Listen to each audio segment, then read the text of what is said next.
أعوذ بالله من الشيطان الرجيم. I seek refuge with Allah from the shaitan, the stone. Bismillahir Rahmanir Rahim. With the name of Allah, most gracious, most merciful. Assalamu alaikum wa rahmatullahi wa barakatuh. Peace and blessings of Allah to all of you, ladies and gentlemen, welcome. Today the topic is what Al-Quran says about Nikah, translated in English, marriage. Before I discuss the relevant ayat, as mentioned in the Quran about the Nikah or the marriage, I would like to give you a brief introduction to what generally accepted in the whole world. What is marriage? In the dictionaries and generally, it is the social institution under which a man and a woman establish their decision to live as husband and wife by legal commitment, religious ceremonies, which includes accompanying social festivities or festivals. This is a general understanding of the marriage throughout the world. Whether he's a Jew, whether he's a Christian, whether he's a Buddhist, whether he's an atheist, any person in the whole world, this system is accepted by Allah as whatever you are. Once you commit yourself as husband and wife, this is accepted. The details I'm going to inshallah discuss. Whether you are married like a Jew or a Christian or a Hindu or a Buddhist, atheist, the conditions are laid down that the decision about the husband and the wife, man and the woman, they agree that they live as husband and wife. But to clarify one point here, in our lecture, there is a word fortify, morsin. Morsin means fortify, fort. Fortify, women are morsinat, means fortified woman. And what is that I add in this discussion?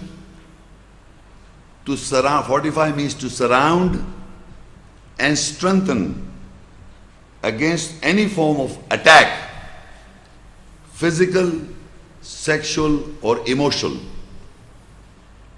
This description is, this word is used in the Quran, which generally is not to be found, but what it means, man, when he engages a woman for wife, or the wife engages the man as husband, they should develop the trust, and that is to fortify themselves. Fortify themselves means they have to strengthen against any form of attack from an outsider, man or a woman. If I am married to a woman, she should fortify herself from any kind of physical, sexual and emotional. And I make sure that she does it. And she should make sure that I does it. That is the trust between the husband and the wife. This word is used in Arabic in the Quran, fortify, morsin. And morsinat, women who are fortified themselves, and men who fortify. Otherwise, generally, it is understood in the back of the mind, it is understood that we are living in a husband-wife. Secondly, the word nikah in Arabic also means, it contains the meaning of sexual intercourse, legal, between husband and wife. Nikah, the word itself, because when in the lectures I'll say when you cannot, there are forbidden women whom we cannot marry, like for example, you cannot marry your mother. It means that behind your mind is that I cannot have legal sexual intercourse with my mother. So the nikah, marriage, the word itself in Arabic, nikah, contains the words of sexual intercourse, legal. Now, there are different categories or different classes of women, a believer. Now I'm coming on the Quranic ayahs or the Quranic concept, to whom a believer man, mark my words, a believer man marries a believing woman. When we say Muslim man can marry a Christian, the Muslim, you must understand what the word Muslim means. Muslim means who submitter. To what? To the lecture that I'm going to give. The ayats, the relevant ayats related to marriage. If I submit and believe in those ayats, that means I'm a believer and a practicing submitter on the ayats. In our society, most of the men and women, though they are born in Muslim culture, they are Muslims, but they do not know before getting married what are the conditions that a man, a Muslim or a believer should have in getting married. Generally, we don't know. So now today you are going to hear what the Quran say about the believing men marrying a believing woman. Meaning she understands the ayahs or he understands the ayahs and believe in them, and then they practice. So you must be very careful what I'm saying, because this whole is based on the believing man and believing woman. Believing in the ayahs and practicing the ayahs. So what are the classes or the categories of women are mentioned in the Quran? Believing is that they are believers to whom the believing men can marry. The classes, first the woman is mentioned in the Quran as an-nisa. Nisa, the word, which simply means woman. The first category is mentioned as yatam an-nisa in Quran, which means the word comes from yatim, mean orphan woman. Who is an orphan woman? If I say orphan woman, everybody in the hall will understand that the parent and the parent of the child died when she was young. Parents, the father or either the mother or both. She's an orphan woman, generally understanding. But the Quran goes beyond that understanding. Why? Because if you will note in the whole world, there are number of women, according to the statistics of the world, are greater in the whole world. By birth, they are produced more, number one. Number two, the men have wars, they kill each other, and women are left behind. The number increases. Then there are men who have troubles in the world and they are in jails. So the number is increased. Then there are men who are gays, homosexuals. They are not interested in women. The number increases. So the amount of the number that increases of those women, they become yatama, orphans, in a broader sense of the Quran. So even a woman living with the parents, and if she can't get a husband, she is orphan woman. So the woman in general in the whole Quran, one is described as an orphan woman who, simple description, is based on parent death. But in a broader sense, all women are orphan women due to the production and the reasons I gave. So one is the class is a yatama orphan class. The second is amatun or ima. That is referred in the Quran as slave woman. And slave is a person I purchased, a woman. Slave, but the words that I did, remember, they all have to be believers. Slave woman is, she's like, I'm the owner of that woman, slave. Though there are situations, circumstances in the world that women are, you can purchase. A believing man can purchase a woman, she can live, and then you can marry if she's a believer, she'll be a slave woman. That is one class. Second class. The third is ayama, which means widower. Widow woman. Widow who the husband dies, she becomes a widow. So that category is also mentioned in the Quran, that you can marry them. The fourth is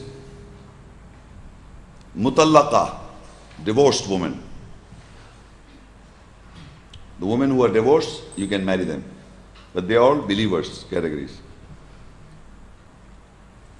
And the fifth is the muhsanat. Muhsanat is a word in the Quran used for married woman. Meaning, I just now explained to you that they have to fortify themselves after they get married. Fortify, muhsanat, woman. How can you marry a married woman? You cannot marry a married woman, right? If she's married to somebody, how you cannot marry? But there is a condition mentioned in the Quran that how she can. When she becomes ma malakat aymanukum, which is mostly famous in the world, means possession. Ayman means right. That is ma malakat aymanukum. So there are conditions where a married woman, if she migrates in belief, that means she leaves the rejected husband, and if she migrates in belief, and if a man, believing man, can buy her out, she can become ma malakat aymanukum. First of all, ayman is right, means the right. In the Quran there are ayman, there are right people and there are the wrong people. Left is generally used as wrong. So those right possessors are those women who can be purchased and they can be your ayman.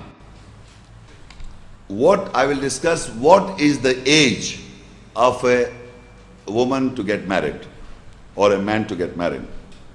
Generally in the worldly societies, because of their culture, because of the climatic conditions, generally we think that the girl or a man has reached the age of puberty, so now she is eligible to marry. The Quran gives further information to what age a man or a woman should get married. What are the conditions laid? So I'll discuss this ayah, which will deduce what is the age of marriage. How? Surah an-nisa 4 and ayah 6. وَابْتَلُوا الْيَتَامَى حَتَّى إِذَا بَلَغُوا النِّكَاحَ فَإِنْ آنَسْتُم مِّنْهُمْ رُشْدًا فَادْفَعُوا إِلَيْهِمْ أَمْوَالَهُمْ وَلَا تَأْكُلُوهَا إِسْرَافًا وَبِدَارًا أَن يَكْبَرُوا وَمَنْ كَانَ غَنِيًّا فَلْيَسْتَعْفِفْ وَمَنْ كَانَ فَقِيرًا فَلْيَأْكُلْ بِالْمَعْرُوفِ فَإِذَا دَفَعْتُمْ إِلَيْهِمْ أَمْوَالَهُمْ فَأَشْهِدُوا عَلَيْهِمْ وَكَفَى بِاللَّهِ حَسِيبًا. And test the orphans until when they reach marriage. Then if you are familiar, the sobriety from them, so disperse, that is to pay out their wealth to them, and you do not eat excessively with hurriedness, quickly, that they are older or grown up. And whosoever is rich, then he should refrain, and whosoever is poor, then he should eat with acknowledgement, recognition. So when you disperse or pay out their wealth to them, then take a witness over them, and Allah is sufficient in taking account. Now in this ayah, what is the age of Balaghul Nikah? The age. So I've put in the brackets. After the age, the children or the girls or the boys, in this context is the orphans. The context in the ayat is the orphans. So it says the age of, after the age of puberty, maturity fully grown up, develop in body and mind. Like for example, the child is growing, a girl is growing, she has attained or she or he has attained the puberty. That is not the marriageable age. She has to grow further, that she or he is fully grown up physically. Like for example, a child is 4 feet, 5 feet, 6 feet, and then finally 6 feet or 5 feet or whatever his full height is fully grown up physically. The girl is fully grown up physically. That is the fully grown up. And now body and mind. And Allah says in the ayat that is very important, until when they reach the marriageable age, it's clarified. Then if you are familiar, the sobriety from them. And I will explain what is sobriety. Sobriety meaning is sober, showing self-control.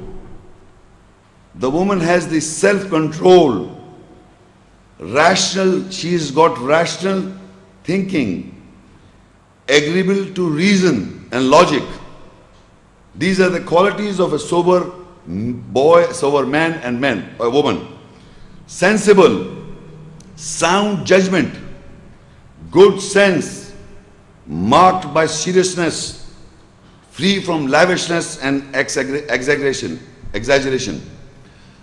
This condition, the person who is taking care of the child, when she comes to an age, the elderly people should note that the girl is serious, she's have got self-control. Now suppose she gets mature at the age of 16, suppose. And if she is not sober, she is not eligible for marriage. 20 years of age may not be sober, she is not eligible to get married.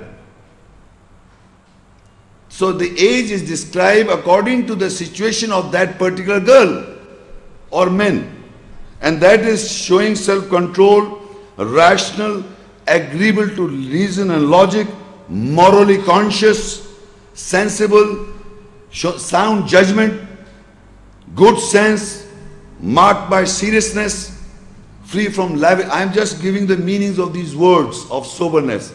So if you find this in your daughter or in a girl, that means you have to judge the parents or the guardian. And in this ayat is referring to a orphan girl who is being taken care of by a guardian. When he finds this personality in a girl or in a boy, then he or she can get married. So from this ayat we have come to know that it is not necessary that the moment she comes to a puberty, you just make sure that she gets married. She must have these qualities, or the man must have these qualities for you to take a decision for them to get married. It is not education, it is not her age, the age is not defined.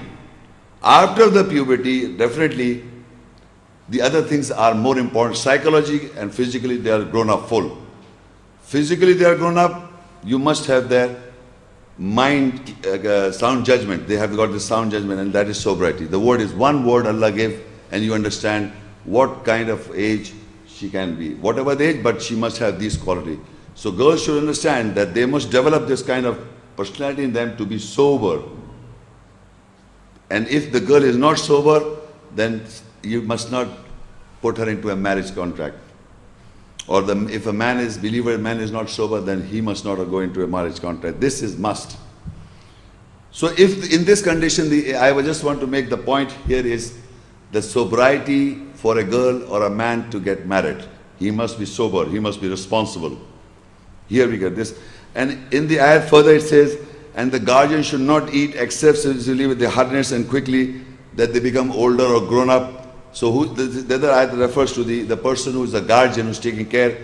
He should not spend the money of that girl because she's a orphan. Said he should eat it. So whoso is rich should refrain, and whoso is poor, then he should eat with acknowledgement, recognition. He may take some money from that girl's money. When you disperse, pay out their wealth to them, then take a witness over them, and Allah is sufficient in taking account. This ayat is referring to a guardian who's taking care of a girl. What about the parent? So if we can deduce from this ayat, because I explained to you in a broader sense, every woman is orphan. So now when a parent is making her daughter to get married, he has to look into this account. And what wealth you will disperse? Can anybody from the hall can say? A parent, what money he will give to a daughter at the time of marriage? Hello? Sorry? Yes. You can say that. What is it, dowry? Yeah, dowry. Now the question is, you must understand this is very important. The parent that spends money on because if he got the amount that is with him, extra amount. So this jahaz concept is not only a Hindu culture, it is the husband. Like for example, I am getting my daughter to get married, I can give, because ultimately she has got a share in my wealth, right? So I can give some amount according to my status that I am living to my daughter, because it belongs to her if I die. But that amount should be cut off when I die, because I spent some amount on my daughter of the marriage. So this money belongs to her if I die. So when I die, so that amount should be deducted in her share. Inheritance, from the inheritance. When I die, there is inheritance, there is an amount that has been given to the daughter. But because she's an orphan woman, so we can deduce for parent to do what? At the time of marriage, what his status is, he can give some amount to a daughter according to her status, his status, keeping in view at when I die, this is her share and that should be deducted. That's her share already. So you're not doing this dowry you're giving is something Hindu culture that you have to give. If you have got the state, if you don't have anything, you don't have to give. If a man does not have anything, who is not able to give sadaqah, charity to mankind, he is not supposed to give. The man who can leave behind something, for it is him to give. If he cannot leave anything, if I die, suppose I don't have anything to give my parent, if I die and I have nothing to give, so I will not give anything. You understand this? If I've got some money and I've got the inheritance from my wealth that has, extra wealth that I have, I can share that, some from her share. So this is 2 points we have gathered from this ayat. One is the age, not only the age, the sound mind and the marriageable age. And the second is the amount of dowry that you can give. Now, further I'm going to read those ayats. First I'm going to read those ayats which Allah forbids a believing man to marry. What are the classes that the believing man should not marry? First these ayats. Then the other ones will come with women who are lawful. So Al-Baqarah 2, ayah 221. وَلَا تَنْكِحُ الْمُشْرِكَاتِ حَتَّى يُؤْمِنْ وَلَمَةٌ مُؤْمِنَةٌ خَيْرٌ مِّن مُشْرِكَةٍ وَلَوْ عَجَبَتْكُمْ وَلَا تُنْكِحُ الْمُشْرِكِينَ حَتَّى يُؤْمِنُوا وَلَا عَبْدٌ مُؤْمِنٌ خَيْرٌ مِّن مُشْرِكٍ وَلَوْ أَعْجَبَكُمْ أُولَٰئِكَ يَدْعُونَ إِلَى النَّارِ وَاللَّهُ يَدْعُو إِلَى الْجَنَّةِ وَالْمَغْفِرَةِ بِإِذْنِهِ وَيُبَيِّنُ آيَاتِهِ لِلنَّاسِ لَعَلَّهُمْ يَتَذَكَّرُونَ. And you do not marry women who associates I've written down in bracket, who are mushrik with Allah until they believe. Until they believe. A believing slave woman is better than a woman who associates with Allah. And even if she amazes you, and you do not let your women marry who associates with Allah until they believe. And a believing servant is better than one who associates with Allah, even he amazes you. They invite you towards the fire, and Allah invites you towards the garden and forgiveness with His permission. And He clarifies His ayahs, signs for the people so that they remember. Now, Allah is asking or educating us to the believing man that he should not marry the mushrik woman who associate until they believe. And a believing slave woman is better than a woman who associates, even if she amazes you. Now the marriage criteria for a believing man is to marry a believing woman, even if she's a slave. I told you in the beginning, who's a slave woman? Meaning I have purchased that woman and she's my slave. And if she's a believing woman, I can marry her. And a woman who is a mushrik or who associates, whether she amazes me, I cannot marry. No love affairs. You cannot marry. You say you have to know each other, you know, talking and everything. She amazes you, you cannot marry. She's not a believer. You're amazed. But you are not allowed to marry. I told you every ayat that I'm going to read is related to believing man and believing woman. Not by label Muslims. I'm a Muslim submitter, I'm a Muslim submitter. So you know what? They go to different schools of thoughts. And then the Sunni girl get married to Sunni girl, a boy, and the Shia girl gets married to Shia boy. And this Qadiani girl gets a Qadiani boy. You know, they are getting married in their own system. Similarly, Allah has made the system is belief. Belief in the ayats, in the essence of the ayats. In that context we are talking about. And the most important, another point is, the word used for women here in the ayat is ayyim, I told you, amatun, meaning slave woman. Look at the Arab, wala amatum mu'mina, a slave woman. But further when we read for the men, wala tunkihul mushrikina hatta yu'minu, wala abdum mu'minun khairum min mushrik. Thus, a woman, believing woman cannot marry a slave man.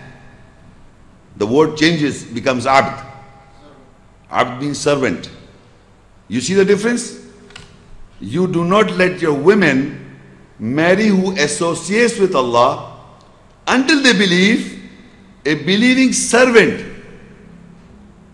not a believing slave. The Arabic for women is ama, ayyam, amatun, means a slave woman. But for a man, it is abd, meaning servant. And I will read the meaning. The slave is the person, one who is the property of one and wholly subject to another, one entirely under the domination of person. If a man, believing man, can marry a slave believing woman, I can subjugate, she's my property, wholly subject to me as a believing man. She is my slave, I have purchased her, entirely under my domination. I can do that. But for the believing woman, she cannot, Allah has word, the word abd means servants, a person who is employed on wages by another to perform domestic duties, a person in service of another. Slave and servant are two different words. So a woman cannot marry a slave man, but she can marry a servant who is performing certain duties. She's like a boss of some factory or whatever, she's manager or what. She can marry a person who will assist her job. She can hire that man. not a slave, because she comes under the husband because one darja is given by God, one degree is given to Allah to men. So that is Allah used the word abd, means servant. He can perform duties for you, he can be employed, but she cannot marry a believing slave. She can marry a believing servant. You see the difference, how Allah you choice the words? Because Allah knows the psyche of man and the psyche of woman. The psyche of woman is to live under the protection of man. So this servant can protect her, but a slave man will be totally dominated. So Allah says, no, he must be a servant, believing slave. Another point here is, and Allah says, and وَلَا تُنْكِحُ الْمُشْرِكِينَ حَتَّى يُؤْمِنُوا, and you do not let your woman marry who associates. Normally when people read this, it appears to them that the woman can marry, a woman should not marry a man who is associate. No. It is the believer men people, believing men, whether they are the fathers or the brothers or anybody, the believing man has to look for a boy, for the believing woman. Look, and you do not let your woman marry. So the power comes to men, believing men, who marry who associate with Allah until they believe. And a believing servant is better than than one who associates, even he amazes you, not the woman. You must understand what I am reading. If I select a boy, not my daughter, men, believing men, and I have to judge. If he is not a believer, and even that man amazes me, not my daughter. In Arabic is walau ajabakum, not kunna, not used for females. You know, people read it vice versa. It's not vice versa. It is for the believing man to look up a man, and this is what happened in the world. Whenever I or everybody, a man comes for my daughter, if he says that I like her, I want to marry her, it is for me to judge the man, the believing man, not my daughter. And after the analysis, after my judgment, believing man's judgment, that he should be a believer, and if he's not a believer, I am being amazed by his personality. Not my daughter, men. It is the man's decision, not the woman's. And after the judgment I have come across, and then I can ask my daughter. And then further, if there are 4 or 3 or 2, I have to select among the 4 or 3, then I can share with my daughter. It is never the other way around. The woman cannot marry a believing man. No, it says you do not let your woman, believing woman, marry who associates with Allah until they believe. And the believing servant is better than who associates with Allah. Even he amazes you, meaning men in Arabic. This is very important. Amazing situation. Normally women think we can, take up a right for a man. No. It is the man who has to judge the man's character, the personality, the sound judgment. The man has to judge. Because they invite you to the fire, and Allah invites you to the garden, and the forgiveness is with His permission. And He clarifies His ayat signs for the people so that they may remember. So the clarification of the ayat is, a servant believing man is alright with the believing woman. But a slave woman is better for a believing man.